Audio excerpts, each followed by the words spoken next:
Good morning. What day is it? Tuesday. After this week, we're on Christmas break. So we get like a week and a half off. Although I don't think it'll be a vacation for me, but I'm looking forward to that. So I wrote down all the names of the people that want the wig, and I figured I would just talk while I do this, and then I'll pull for it. I got my hat here. Yeah, so life has been, I don't know how it could be more stressful, but it always seems to do that. So my mom gets to, she's busting out of there to her rehab facility on Thursday. And so I asked, because they told me she couldn't leave Friday, Saturday, or Sunday because there's no nurse to discharge her. And I'm like, well, she definitely doesn't want to stay till next Monday. And I'm not even sure how long they let them stay there as far as insurance goes. So I asked if I could come pick her up after work on Thursday and bring her back to her place. And they said, oh yeah, you can do that. She can leave anytime on Thursday, but her place, they said, will they accept her? And I never thought about that. And so I talked to the nurse quite often there. Her name is B. She's so nice. And I said, my mom can be discharged. Can I bring her back about 5:30?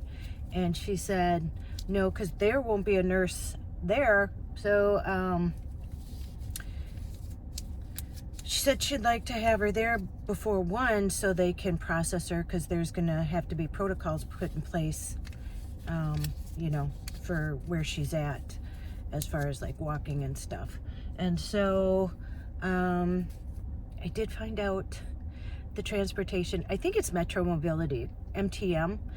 Listen, I don't have time to really do much, but just figure it out and get it done, because I'm dealing with things before work and during 20 minutes that I have of lunch. Yesterday was spent on the phone. I didn't even get to eat my lunch. But so I got her on file there, and they're going to pick her up from where she's at on Thursday at 11 and bring her to her place back home.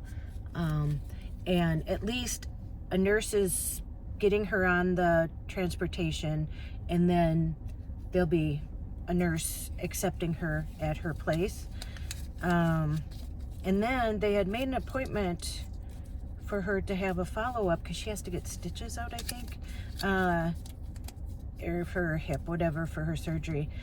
And they made it a place that was 45 minutes away. The place that she had it done by, it has different locations. Anyway, yesterday I had to call them and say, no, that's not gonna happen. And I'm getting very and listen, when you tell people no, I can't do it, it's impossible, you're just gonna have to work with me, people have been so nice. And you know what, that's been my fault my whole life, that I just haven't asked for help. And when you just tell people straight out, it's impossible, so we're gonna have to figure it out. And they're like, oh yeah, no, we'll figure it out. And so I got her, she was supposed to have it today where they made it, and I got it set for Friday. And then I was gonna call, because you have to do it 3 days before, make the appointment for the transportation. And I was gonna do that today for Friday, but then I thought, well, yeah, they can get her there and back, but somebody needs to go in the appointment with her. She can't go, she can't see. And then I'm like, oh, we're on break next week. So after I do this, I'm gonna call and see if I can make the appointment for Monday. Then I can take her. And bought a walker and a wheelchair. That'll be there. I'm gonna have it delivered to her place directly. That won't get there till Friday. and she has no money. Like, what I figured out now, what she has, what we pay for rent, and then the guy told me that, you know, it's retroactive, so she's gonna have to pay that $658. I haven't gotten a bill yet, you know, for November and December, and she literally has like $100 left, if that. So I paid for the walker and the wheelchair, and I'm gonna see if I can send the receipts, how I can get reimbursed for them, if I can. So yeah, it's been my life.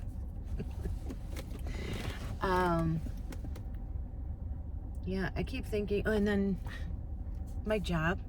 Listen, I love being a para, but I wrote her the other day, the lady that interviewed me, she's like the head, and I said, I think early childhood, I didn't really get it, that like I'd be changing diapers all day, and listen, in the room, there's only little chairs. There's not one regular chair there. And my sciatica flared up last week, you know, and they're 3 and 4 year olds. And you're getting up and chasing them, and I know better. I wear a sweater, but I wear a t-shirt underneath because I am always taking my sweater off because it's so hot. So she came to my school yesterday and we talked, and she said I can apply for like other positions and they'll hire somebody who's already in the district. And so I talked to Jesse last night, and they have 2 openings, and they're looking for somebody ASAP. And they're older kids, and a lot of it's one-on-one. And so I applied for the 2 jobs at her school. And I won't see her like a lot. It's not like that, because I'll be on the other side of the building if I would get it, she said. But anyway, so I did that because early childhood, it's just like chasing kids and changing diapers, and I feel like I'm already a caregiver. It's really too much. By the end of the day, I'm physically and mentally exhausted, and I still, you know, have things to do. Anyway, so let's pull for the wig. Let's see, the Wigshe wig. Who's winning? RV Fishing 8817. So RV Fishing 8817. Send me an email. I need your address at Ad-Van-Tures Over50@yahoo.com. Send me it there, and I will get it in the mail probably next week.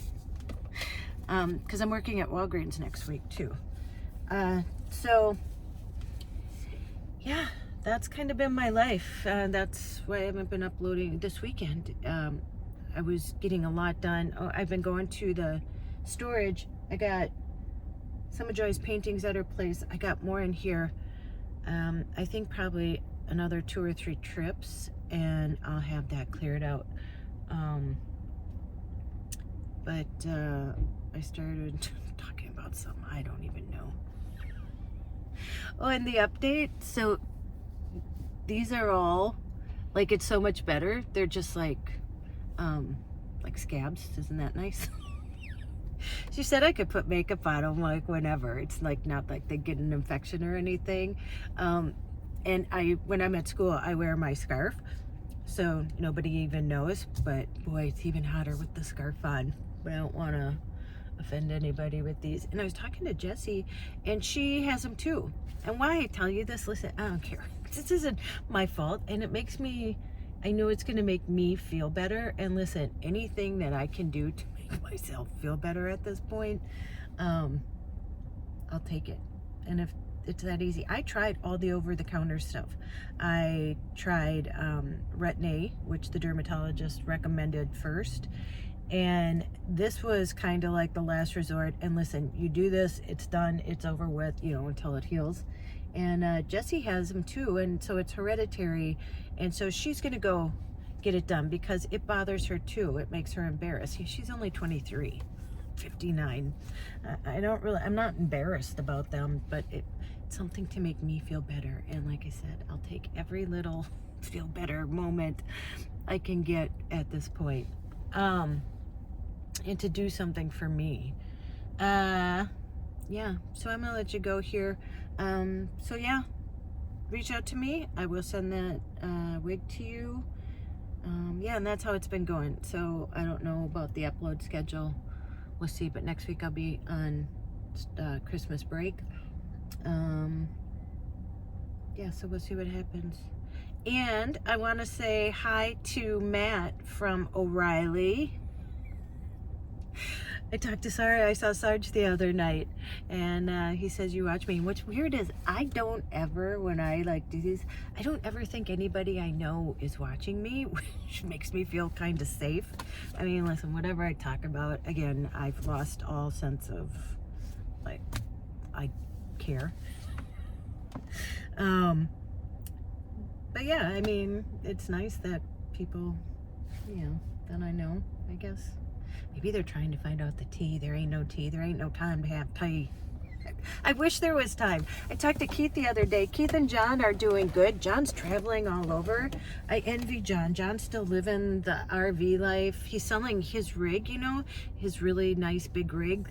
And he's getting more of something like Charlene, but a way upper grade. And so to travel, more travel, like all over, and not have to pull a big rig like that. And Keith is in Canada this winter. He had some stuff he had to take care of, so he didn't go down south. So yeah, so we all keep in touch, and everybody's, you know, doing good, all going through our own stuff. But yeah, no, we're still best friends, and I really miss them, and I really wish I think back now. I mean, van life's really stressful, but not like this kind of stressful.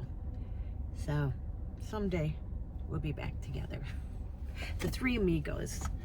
Okay, I'm gonna let you go here. Go out, make an adventure, no matter how big or how small. You don't have to sell everything and move into a van. Go call someone you love, and as Joy says, tell them that you love them. And don't you dare forget your magic. Okay, I'm at the post office. Imagine that. We'll see you in the next one. Bye.